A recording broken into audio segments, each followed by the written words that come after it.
함께 옆에 좌우 또 앞뒤 분들과 함께 이렇게 인사하겠습니다. 그리스도인다운 삶을 살아갑시다.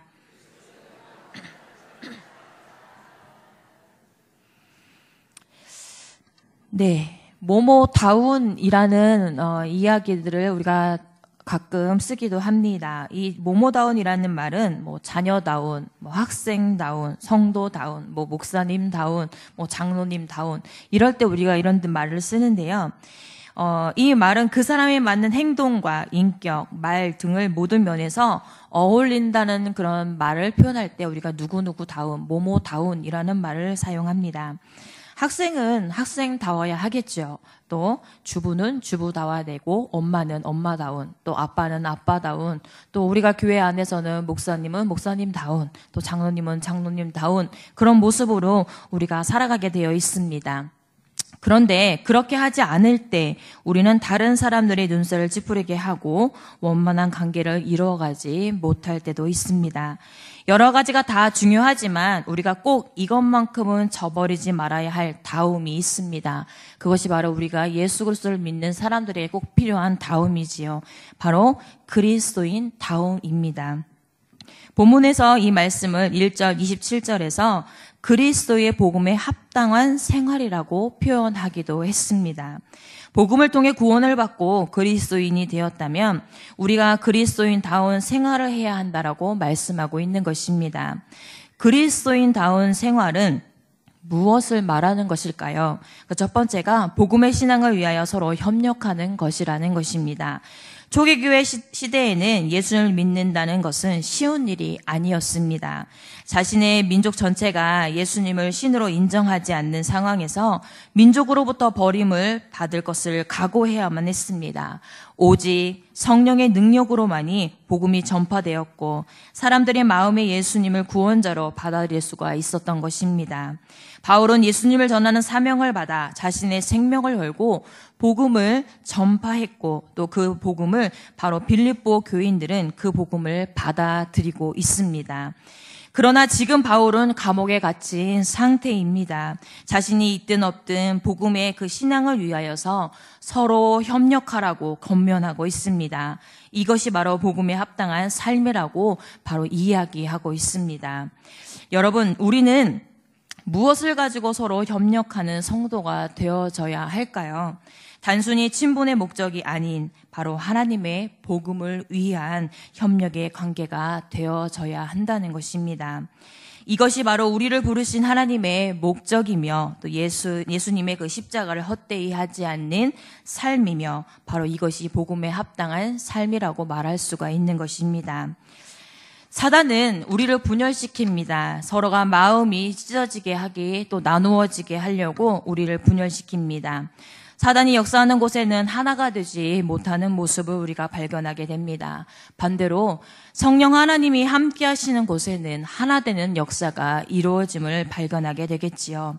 사도 바울이 빌립보 성도들에게 복음에 합당하게 사는 삶이 구체적으로 무엇인지 대해서 말하며 바로 한 마음, 즉 마음을 같이 하여 뜻을 합하는 것이라고 이야기하고 있습니다. 부흥을 하지 못하는 것은 자꾸 나뉘는 모습을 발견하게 됩니다. 서로의 마음이 나눠지고 분열이 일어나기 마련이겠지요. 반대로 부흥이 일어나는 곳, 그런 곳은 자꾸 하나로 연합이 되어지고 또 모이기를 힘쓰고 서로가 의지하는 모습을 발견하게 됩니다. 그런 모습이 바로 우리 교회, 우리 공동체의 모습이 되기를 간절히 소망합니다. 그러면 어떤 한 마음이 되어져야 할까요? 바로 3절 말씀에 말씀하고 계십니다. 아무 일이든지 다툼이나 허영으로 하지 말고 오직 겸손한 마음으로 각각 자기보다 남을 낮게 여기고 아무 일이든지 다툼이나 허영으로 하지 말고 오직 겸손한 마음으로 각각 자기보다 남을 낮게 여기고 라고 말씀하십니다. 무슨 일이든 일단 다툼으로 하지 말라는 것입니다. 빌립보 교회 안에는 내부적인 갈등이 있었습니다. 그 갈등으로 인해서 서로가 다투고 있었고 하나가 되지 못하는 모습을 우리가 보고 있습니다. 성도 여러분, 왜 다툼이 일어나는 것이라고 생각하십니까? 내 주장이 옳고 상대의 주장은 옳지 않다라고 여기기 때문에 그렇다라는 것입니다. 자기 주장을 앞세우기 때문에 다툼이 일어나는 것입니다. 자기 주장을 조금 내려놓으며 또 교회를 위한 자기 주장이 아니라면 자기 개인의 자존심과 체면을 위한 자기 주장인지를 우리는 잘 분별해야 한다는 것입니다. 교회를 살리기 위해서라면 자기의 주장을 조금 내려놓을 필요가 있습니다. 허영으로 하지 말아야 한다는 것은 허세나 거칠애로 하지 말아야 한다는 것을 말씀하고 있습니다. 여기서 아주 중요한 태도가 있지요. 바로 겸손한 마음을 가져야지만 우리가 다툼도 또 자기의 주장도 허영과 허세도 내려놓을 수 있는 것입니다. 이 겸손함은 자기보다 남을 낮게 여기는 마음을 말하고 있습니다. 우리 모두가 예수님의 그 겸손한 마음을 품을 때에만 서로가 서로를 이해하며 또 서로 협력할 수 있는 관계가 되어진다는 것입니다. 두 번째로 우리가 복음에 합당한 삶을 살아간다는 것은 어떤 시련 속에서도 구원으로 인해 흔들리지 않는 믿음을 갖는다라는 것입니다. 27절 말씀에 보면 서서라는 동사를 사용하고 있습니다. 이것은 부동자세로 사용될 때 군대 용어로 많이 사용이 되어진다고 합니다. 그래서 영어 성경에서는 이 단어를 번역하면 즉 굳게 서서 흔들리지 않는 자세로 완강히 버티다라는 단어의 의미를 사용하고 있습니다. 복음에 합당한 삶이란 어떤 환경의 어려움 속에서도 그리고 어떤 고난의 풍파 속에서도 그리고 어떤 세속의 문화의 유혹 앞에서도 그런 것에 무릎을 꿇지 않고 하나님을 아버지라고 부르고 예수 그리스도를 주로 고백하는 그런 신앙의 자세에서 흔들리지 않는 마음, 자세를 이야기합니다. 그렇게 복음에 굳게 서서 어떤 상황이나 어떤 자리에서도 천국 시민의 모습에서 흔들리지 않는 삶을 사는 것, 그것이 바로 복음에 합당한 삶이라고 말할 수 있는 것입니다. 무슨 일에든지 대적하는 자들 때문에 두려워하지 아니하는 이 일을 듣고자 함이라. 이것이 그들에게는 멸망의 증거고 너희에게는 구원의 증거니 이는 하나님께로부터 난 것이라. 그리스도를 위하여 너희에게 은혜를 주신 것은 다만 그를 믿을 뿐 아니라 또한 그를 위하여 고난도 받게 하려 하심이다 라고 말씀하셨습니다. 빌립보 교회는 로마 사회로부터 그리고 유대인들로부터 시달리고 있었습니다. 이런 상황에서 바울은 복음에 합당한 삶을 산다는 것은 그들을 두려워하지 않는 것이라고 말하고 있습니다. 그리고 만일 복음 때문에 예수님에 대한 그 충성심을 지키기 위해서 하나님 나라의 삶을 방식을 추구하기 위해서 당하는 그런 고난이라면 그 고난을 피하지 말고 달게 받으라고 우리에게 이야기하고 있습니다. 사도 바울은 디모데후서 1장 8절에 이와 같이 말합니다. 그러므로 너는 내가 우리 주를 증언함과 또는 주를 위하여 갇힌 자 된 나를 부끄러워하지 말고 오직 하나님의 능력을 따라 복음과 함께 고난을 받으라라고 말하고 있습니다. 성도 여러분, 어느 누가 고난받는 것을 좋아하는 사람이 있을까요? 하지만 복음에 합당한 삶을 살려고 하면 우리에게 자연적으로 고난이 찾아올 때가 있다는 것입니다. 그때의 고난을 담대히 받아들이는 것이 복음에 합당한 삶이 아닐까 생각합니다. 앞에서 말했던 것처럼 초기교회 시대에는 믿음을 갖는 것도 어렵지만 신앙생활을 지속하는 것은 더 무척 어려웠습니다. 많은 시련과 유혹이 있었고 또 생명의 위협을 느껴야 하는 상황이 너무나 많이 놓여져 있었습니다. 이런 상황 가운데서도 강한 사람이 누구입니까? 바로 환경이나 고난 중에서도 복음의 능력으로 강하게 서 있는 사람을 이야기합니다. 흔들리거나 넘어지지 않고 환경의 영향을 받지 않는 사람을 바로 말하는 것이겠지요. 그런 능력으로 다른 사람들에게 복음의 영향력을 끼치는 사람이 되는 것이 바로 복음에 합당한 삶을 살아가는 사람들일 것입니다.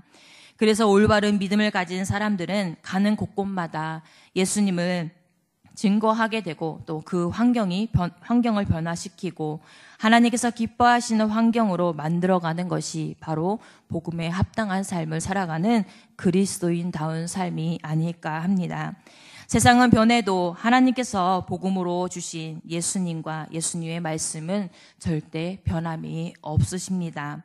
분명 세상의 것을 의지하는 것은 상한 갈대를 의지하는 것과 같습니다. 그러기에 하나님이 주신 진리의 말씀과 그 약속의 말씀을 믿고 서 있는 사람은 어떤 상황 가운데서도 결코 흔들리지 아니할 것입니다. 복음에 굳게 서 있는 성도들이 되시기를 간절히 소망합니다. 예수님의 말씀에 뿌리를 내리고 또 그 예수님의 말씀에 순종하여 그 예수님의 말씀을 믿고 예수님의 제자가 되셔서 예수님을 따라 사시는 여러분들이 되셔서 그것이 복음에 합당한 그리스도인다운 삶을 살아가시는 모든 성도님들이 되시기를 간절히 소망합니다. 세 번째, 마지막으로 복음에 합당한 삶을 살아가기 위해서는 우리가 겸손해야 한다는 것입니다. 겸손은 하나님 앞에서의 겸손으로 이 겸손을 통해서 사람 앞에서 타인을 자신보다 낮게 여기는 겸손을 말하고 있습니다. 베드로전서 5장 5절과 6절 말씀에는 젊은 자들아 이와 같이 장로들에게 순종하고 다 서로 겸손으로 허리를 동이라. 하나님은 교만한 자들을 대적하시되 겸손한 자들에게는 은혜를 주시느니라. 그러므로 하나님의 능하신 손 아래서 겸손하라. 때가 되면 너희를 높이시리라 라고 말씀하고 있습니다. 예수님께서 죄인된 우리를 구원하실 수 있었던 것은 예수님의 겸손이 있었기 때문입니다. 겸손은 자신의 희생을 요구합니다. 내 자존심이나 자랑거리를 내려놓기 위해서는 자신을 부인할 필요가 있기 때문입니다. 그래서 예수님 제자들을 부르시고 보내실 때 자기를 부인하고 자기 십자가를 지라라고 말씀하셨던 것입니다. 겸손은 다른 사람들을 나보다 낮게 여기는 마음입니다. 그래서 교만하지 않는 것이고 또는 그 겸손은 다른 사람들의 일을 돌보아 주는 것입니다. 이기적인 마음을 버리고 다른 사람의 일을 돌아보는 것이 바로 복음에 합당한 삶일 수 있습니다. 믿음을 가진 사람들의 능력은 그것이 합당한 삶에서 나옵니다.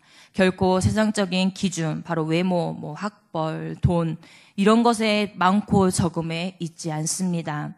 그리스도인다운 삶, 복음에 합당한 삶을 살아가는 우리의 모습이 어떨지 한번 생각해 보십시오. 하나님께서 여러분의 삶을 통해 기쁨이 충만할 수 있도록 또 온전히 여러분의 삶을 하나님께 드릴 수 있기를 간절히 소망합니다. 결국 복음에 합당한 삶이란 그리스도 안에서 성도들이 영적으로 한 지체가 되는 것을 이야기합니다. 그리스도 안에서 다시 태어나 한 생명 안에서 살아간다는 것입니다. 다른 사람의 일을 돌보는 것, 즉 복음을 전하는 일에 한 목표와 한 마음 또 한 뜻을 품는 것을 말합니다. 또한 환경적인 어려움이나 우리를 힘들게 하는 것으로부터 두려워하지 않는 것입니다. 그리스도와 복음을 위해 십자가의 고난도 달게 맞는 것입니다. 복음을 전파하기 위해 고난을 기꺼이 받아들이는 것입니다. 우리는 이제 복음 때문에 맺어진 한 가족입니다. 그래서 함께 달려가고 있는 것입니다. 함께 마음을 나누며 주님 오시는 그날까지 변치 않고 함께 달려가는 그런 믿음의 동역자들이 되어진 것입니다. 워런 위어스비 목사님이 계십니다. 이 목사님이 저서인 핵심 성경 연구라는 책 속에 이런 본문이 있습니다. 신자들은 불신자들을 볼 때 몹시 세속적이고 죄악된 삶을 산다고 판단하지만 불신자들은 신자들이 뭔가 다르기를 기대한다라고 적혀 있습니다. 인도의 지도자였던 간디는 인도에서 그리스도인이 전도하는데 가장 큰 장애물이 무엇입니까? 라고 물음을 던졌을 때 그 대답으로 바로 그리스도인이지요 라고 대답을 했다고 합니다. 슬픈 대답이 아닐 수가 없습니다. 야고보서는 행함 없는 믿음은 죽은 믿음이라고도 말씀하고 있습니다. 행위로 의롭다함을 받거나 행함으로 구원을 받는 것은 결코 아니지만 행위로 입증되지 않는 믿음은 과연 생명력 있는 믿음이라고 할 수 있을지 의문을 품게 됩니다. 순종하는 행위로 나타나는 아브라함의 믿음을 하나님께서는 의로 여기셨던 것을 우리도 잘 알고 있습니다. 빌립보서에서도 오직 너희는 그리스도의 복음에 합당한 생활을 하라라고 또 말씀하고 있습니다. 우리의 의를 이루기 위해서가 아니라 우리가 의롭게 되었음을 보여줄 수 있는 삶의 자세가 필요합니다. 그리하여 복음에 거치는 자가 아니라 또 복음에 합당한 자의 삶을 영위하는 것으로 그리스도의 향기를 발할 수가 있는 것입니다. 예수님과 또 그분의 복음 때문에 핍박을 받고 고난을 당하는 것은 우리에게 구원받은 증거입니다. 하나님께서 우리에게 힘과 용기를 주시며 그 핍박과 고난을 견디며 이기게 해 주실 것입니다. 그러므로 우리는 예수 그리스도와 우리를 대적하는 자들을 두려워하지 말아야 할 것입니다. 우리는 이러한 두려운 상황을 처하게 되는 것을 두려워하기보다 그 두려운 상황에 처하게 될지라도 그 상황을 극복해 나아갈 수 있는 믿음이 우리에게 없음을 더욱 두려워해야 할 것입니다. 우리는 우리를 예수 그리스도의 복음에 담대히 전하는 믿음이 우리 안에 없음을 더 두려워해야 한다는 것입니다. 우리는 예수 그리스도와 예수님의 복음 때문에 우리를 미워하고 싫어할 뿐만이 아니라 우리를 반대하며 괴롭히는 사람들을 두려워하기보다 우리는 하나님을 더 두려워하며 하나님의 말씀에 집중해야 할 것입니다. 그러므로 어떠한 두려운 상황에서도 하나님의 도우심을 힘입어 용기를 내어 담대하게 우리의 믿음을 지키고 또 우리에게 맡겨주신 그 사명, 즉 주 예수 그리스도의 복음을 입술로 전할 뿐만이 아니라 그 복음에 합당하게 생활하는 저와 여러분이 되시기를 또 우리 공동체, 우리의 교회가 되시기를 간절히 소망해 봅니다.